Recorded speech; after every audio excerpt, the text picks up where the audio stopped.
Bonsoir à toutes et à tous et merci de rester fidèles au programme du soir sur New World. Bienvenue dans le décryptage avec notre invité Mamadou Diouf. Bonsoir Mamadou Diouf et bienvenue.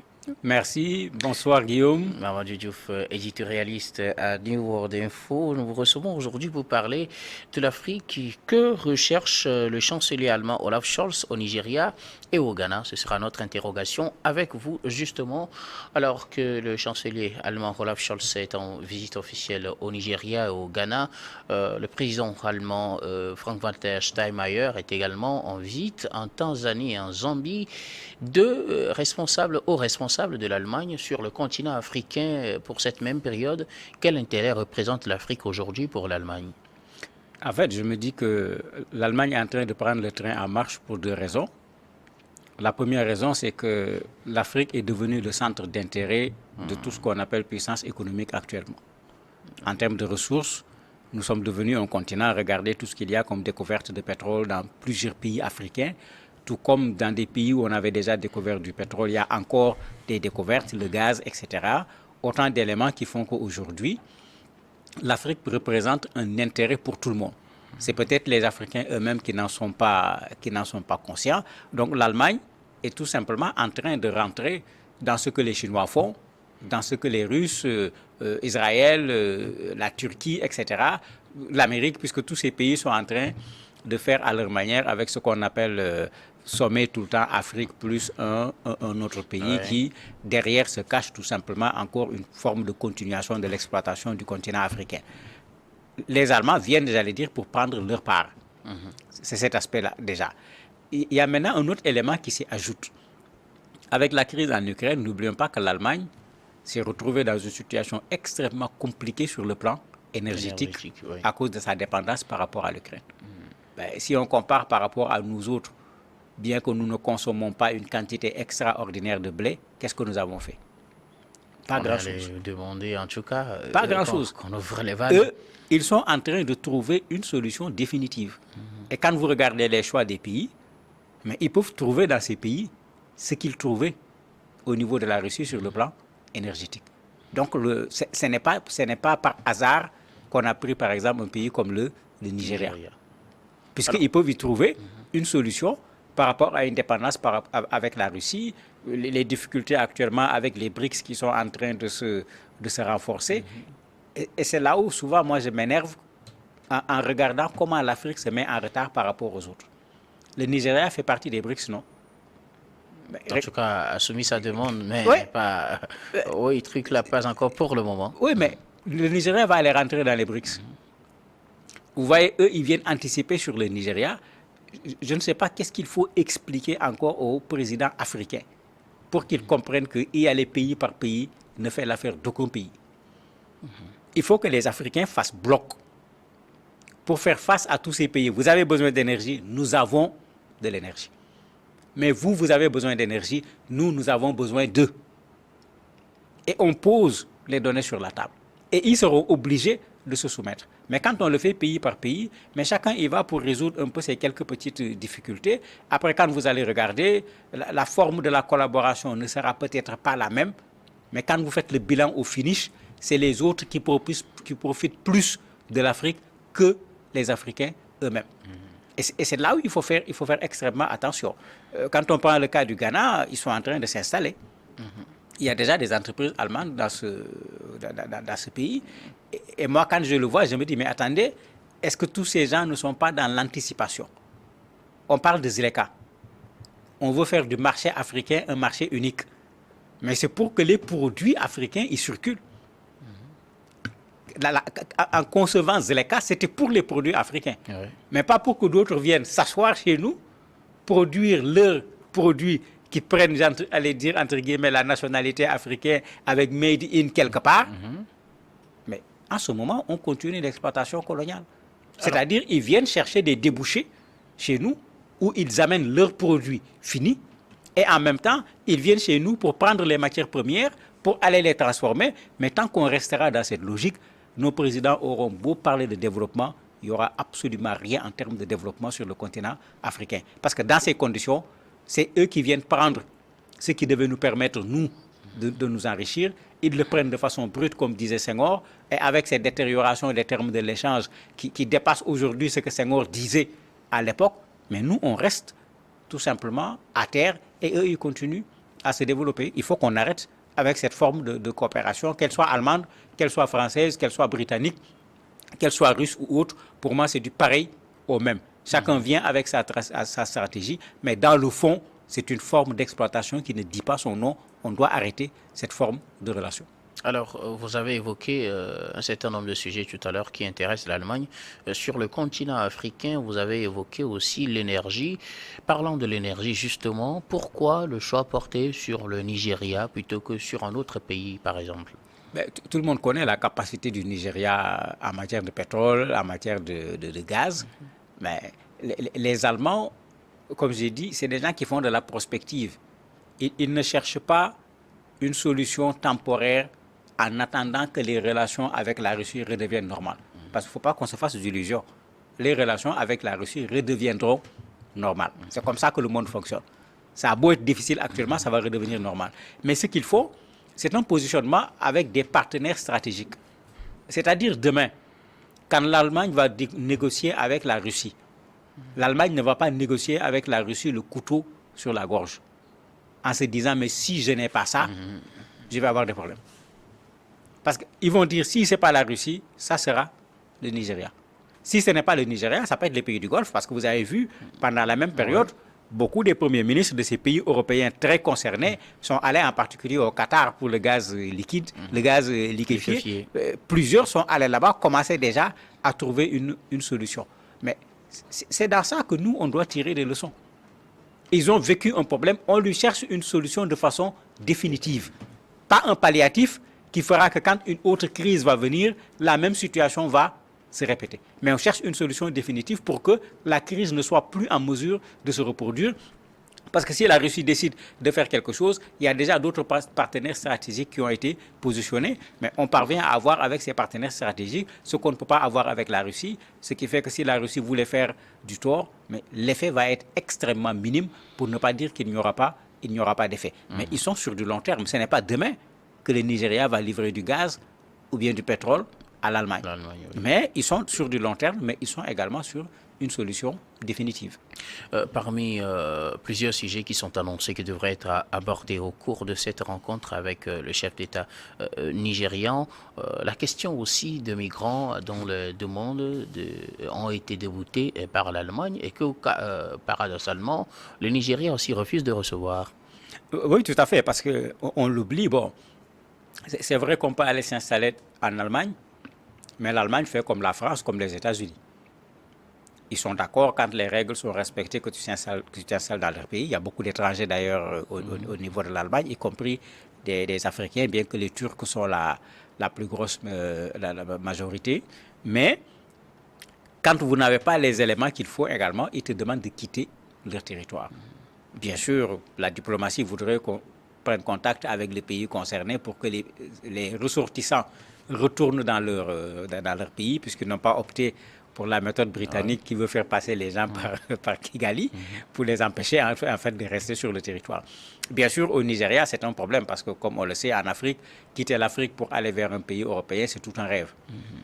Donc, revenir, c'est casser ce rêve et les populations sur place ont du mal à accepter que nos États soient là à collaborer pour qu'on nous renvoie des gens sur qui nous comptons quand les États ne sont pas capables de résoudre l'ensemble des problèmes des populations, parce que ces personnes qui sont à l'extérieur jouent un rôle économique important dans nos pays. Ça fait que bon, le gouvernement nigérien n'en veut pas, mais dans les règles internationales, quand tu n'es pas en règle dans un pays, mais la norme voudrait qu'on renvoie la personne dans un pays en respectant la dignité de la personne. Ce que d'autres pays, bien sûr, ne font pas. Bon, le Nigeria ne veut pas parce que le Nigeria aurait bien voulu qu'il y ait encore plus de Nigériens en Allemagne, puisqu'il y a un retour quand même en termes d'investissement pour le pays. Alors, quel est l'intérêt de l'Allemagne pour le Ghana? Pour le Ghana, vous avez déjà des entreprises allemandes qui sont au niveau du Ghana. Et le ministre des Affaires étrangères a dit de façon extrêmement claire que le Ghana, il le considère comme un pays sûr où ils peuvent investir. Et à partir du Ghana, ils sont à la quête des marchés de l'Afrique de l'Ouest, que ce soit les autres pays anglophones ou bien les pays francophones. Ils sont à la quête de ces marchés. C'est pourquoi je parlais tout à l'heure des Zeleka. Ils viennent s'installer chez nous, ils viennent produire chez nous. Ça ne me dérange pas dans le principe, mais il faudrait que nous également, qu'on aille s'installer chez eux pour produire. Mais si nous ne sommes pas en mesure de le faire, il ne faut pas que leur production faite chez nous prenne la place de nos productions. L'Afrique ne va pas se développer sans industrialisation.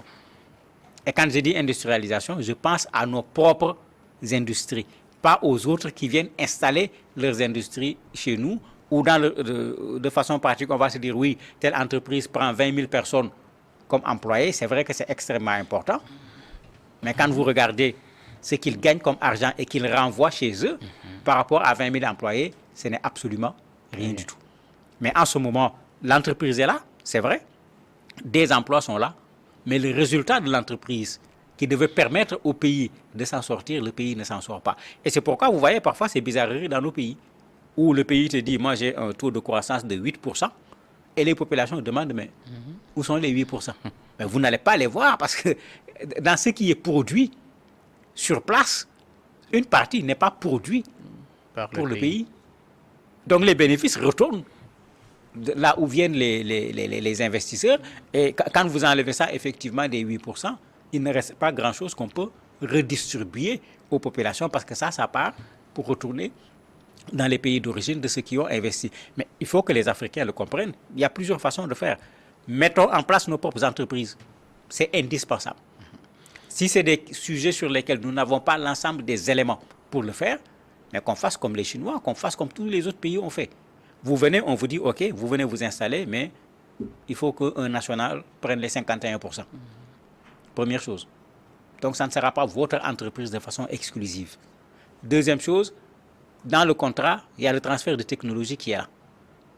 On ne va pas mettre en place une entreprise où quand vous êtes là, ça peut marcher, quand vous partez, ça ne marchera pas. Il faut transférer les éléments technologiques, de sorte que demain, qu'on puisse nous-mêmes installer nos propres entreprises. On ne va pas refuser la coopération. Mais on fait une chose qu'on appelle coopération, mais qui dans les faits sont une exploitation. Et c'est ça que nous devons refuser, puisque tout ce qui court vers l'Afrique, mais c'est pour ça, personne n'est venu ici pour les beaux yeux des Africains. Alors, qu'est-ce que le Ghana met aujourd'hui ou pourra mettre aujourd'hui à la disposition de l'Allemagne dans cette recherche peut-être de nouveaux débouchés? Mais quand on vient dans une zone, d'un point de vue stratégique, il ne serait pas intéressant que les Allemands veuillent s'installer un peu partout. Quand le ministre des Affaires étrangères parlait, il disait clairement même, à un certain moment, que ça leur permet de regarder l'évolution des choses. Ils cherchent de nouveaux partenaires, ils cherchent de nouveaux fournisseurs en matière d'énergie, mais il disait clairement également, ils vont regarder comment les choses évoluent, puisque, comme j'ai dit, ils sont dans la prospective, ils ne sont pas seulement dans l'immédiat. Ça leur permet d'être plus proches de ces marchés, pour maîtriser davantage ces marchés et pouvoir anticiper. Parce que de loin, ça devient beaucoup plus compliqué pour eux. Et c'est là où nous, il faut qu'on fasse très attention, parce que on ne doit pas revivre une nouvelle colonisation sans le nom de colonisation. Parce qu'il ne faut pas qu'on l'oublie, hein, l'Allemagne est une puissance coloniale. On l'oublie un peu parce que l'Allemagne n'a pas donné pratiquement d'indépendance. Voilà, après la Première Guerre, on leur a retiré les colonies pour mettre à la disposition d'autres. Mais l'Allemagne est une puissance coloniale qui a fait preuve également de barbarie sur le sol américain, en particulier en Namibie, entre 1904 et 1908, avec les Herero et les Nama. On parle même de génocide. L'Allemagne s'est même excusée. Donc, il ne faut pas qu'on oublie cet aspect. Ils n'étaient pas là au moment des indépendances, parce qu'après la Première Guerre mondiale, on leur a retiré les colonies africaines, plus d'autres bien sûr, mais c'est une puissance coloniale. Donc, ce qui les avait amenés à l'époque, je ne suis pas sûr que ça les a quittés. Ils sont toujours dans la même logique. Comment faire pour investir en Afrique? L'objectif n'est pas de développer l'Afrique, mais l'objectif, c'est de maintenir eux-mêmes leur propre niveau de développement. C'est cet intérêt-là qui est au devant. Ce n'est pas le souci par rapport au continent ou par rapport aux Africains qui est devant. Maintenant, tu ne vas pas venir s'installer dans toute l'Afrique en même temps. Leur stratégie va passer par le Ghana, le Nigeria, la Tanzanie, où ils disent la même chose, parce qu'ils disent que les conditions au niveau de la Tanzanie sont intéressantes. La dame a fait des réformes qui fait qu'ils peuvent investir au niveau du pays. La même chose au niveau de la Zambie, mais il ne faut pas qu'on oublie que Zambie, Tanzanie, c'est également du pétrole, c'est du gaz, c'est de l'or, c'est du cobalt, etc. Donc quand vous regardez les choix, ils ne sont pas anodins du tout. Et ça ramène cette chose qui est extrêmement claire. Les Allemands sont là pour leurs propres intérêts, pas pour les intérêts de l'Afrique. Et peut-être pour corroborer vos propos, vous nous le direz tout à l'heure, il y a le sommet du G20 sur l'investissement en Afrique qui se prépare, qui aura lieu dans pratiquement 3 semaines, un sommet qui se tiendra en Allemagne, justement à Berlin. L'Allemagne serait-elle en opération pré-conquête avant ce sommet? Mais bien sûr, l'Allemagne est carrément en opération pré-conquête. Ils sont allés en Éthiopie, il ne faut pas qu'on l'oublie. Ils sont allés au Niger avant ces visites dont on parle actuellement. Ouais. Donc, ils sont présents actuellement sur le terrain africain. La seule chose qui me dérange en tant qu'historien, on retourne en Allemagne pour parler de l'investissement en Afrique. Il ne faut pas qu'on oublie que c'est là-bas qu'il y avait eu en 1855 également le partage. Vous parlez de la conférence de Berlin. De Berlin, bien sûr. Puisqu'ils sont en train de se télescoper à nouveau sur le sol africain. Chinois, Allemands, Américains, Français, etc. Mais est-ce qu'ils ne sont pas en train de vouloir se retrouver là-bas pour essayer à nouveau de dire, mais attendez, il faut qu'on voit comment on va partager. Le sous-sol maintenant. Bien sûr.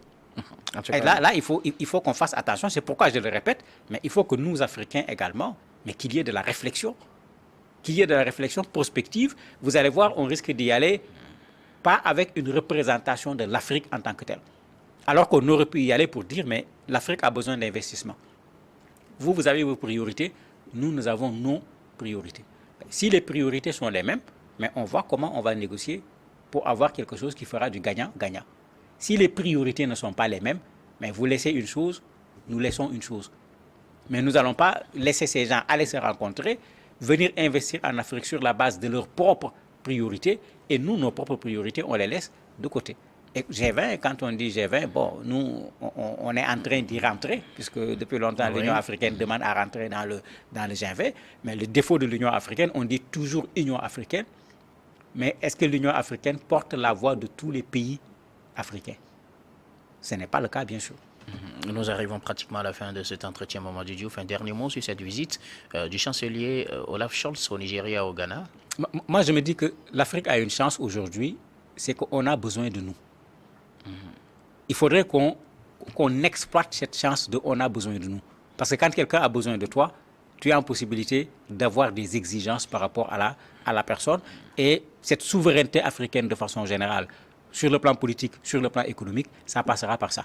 Il va falloir qu'on négocie avec les gens en disant, voilà nos priorités, voilà notre panier commun. Si vous voulez traiter avec nous, il va falloir, et qu'on pose des conditions, comme le fait le FMI, la Banque mondiale, quand tu as besoin d'eux. Merci beaucoup à vous, Mamadou Diouf, d'avoir répondu à nos questions. Merci également à vous, très chers téléspectateurs, de nous avoir suivis. C'est la fin de ce numéro aussi du décryptage. Je vous retrouve tout de suite pour la suite du programme du soir sur New World Info.